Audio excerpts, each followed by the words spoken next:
Bonjour à tous et bienvenue dans cette nouvelle vidéo tutoriel Odoo Développement Nalios. Aujourd'hui, nous allons voir comment vous pouvez gérer l'accès à vos différents modèles custo grâce à vos groupes. Donc, comme vous pouvez le voir, on a créé dans les précédentes vidéos des lignes dans ce fichier CSV qu'on a appelé ir.model.access.csv. Donc, dans ce fichier, on définit des règles ici qui sont très basiques euh, d'accès à nos différents modèles. Par exemple, pour le modèle carpooling, nous définissons que le groupe user, donc le groupe classique, a accès en lecture, en écriture, à la création et à la suppression. Bien évidemment, en fonction des demandes de vos clients, vous pouvez modifier, enfin avoir à modifier ces différents accès. Et c'est ce que l'on va voir aujourd'hui. Donc par exemple ici, on peut voir que nous avons créé dans une précédente vidéo un groupe Carpooling Administrator et ce groupe va pouvoir être utilisé ici justement dans notre IR Access CSV. Donc par exemple, ce qu'on va faire, donc on va repartir de notre règle ici. Donc comme vous pouvez le voir, notre règle contient un ID qu'on a appelé carpooling, donc le nom de notre module point access carpooling, donc access du bas le nom du modèle. Pour le name, nous avons repris juste la même nomenclature sans le module.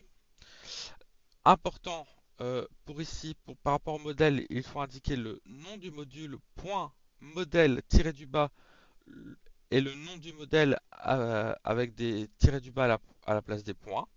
Ensuite, on indique le groupe, donc dans le cas le base.group.user, donc le groupe classique, et puis les différentes permissions en lecture, écriture, création et suppression. Donc ici, nous allons reprendre cette règle, donc nous allons devoir modifier uniquement la fin.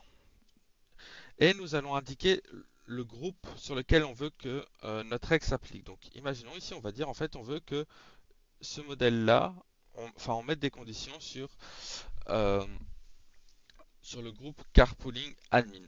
Donc pour le moment, si on est dans le groupe carpooling admin, on aurait accès en lecture, écriture, création et suppression. Donc pour ce faire, je vais juste redémarrer le serveur Odoo. Pendant que le serveur Odoo on redémarre, on va aller vite fait dans les groupes. On va taper administrator, ici carpooling. Donc on peut voir que notre admin est dans ce groupe. On va dupliquer l'onglet. Voilà. L'admin est ici et on peut voir que l'admin, lorsqu'il décide de cliquer ici, voilà, il peut faire new, il pourrait supprimer. Donc si on va ici, il peut supprimer. Donc voilà, tout est faisable pour notre user. Mais imaginons, on supprime ici notre user du groupe.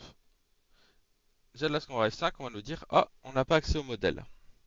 Donc nous n'avons pas accès au modèle et du coup on va pouvoir se rendre ici. Et là on peut voir que même l'application n'est plus disponible. Pourquoi? Parce que notre utilisateur n'est plus dans le groupe, il n'y a aucun groupe qui permet d'accéder à cette application. Donc nous allons juste remettre notre utilisateur dedans.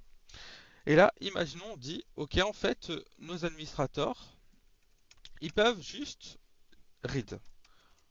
Donc c'est-à-dire qu'ils ne peuvent pas écrire, créer ou un link. Donc ici, on a remplacé, on a mis 1 en lecture, 0, 0, 0 dans les autres catégories, dans les autres opérations du CRUD.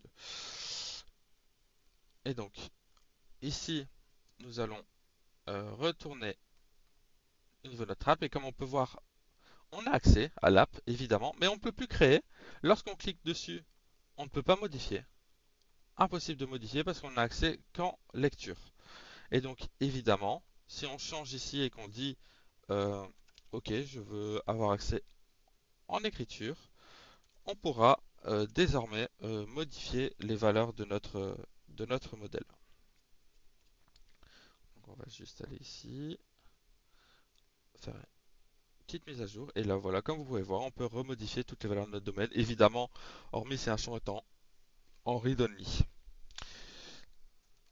Donc c'est tout pour cette vidéo, j'espère qu'elle vous aura été utile. Si vous avez des questions, n'hésitez pas à les poser en commentaire. Bonne journée.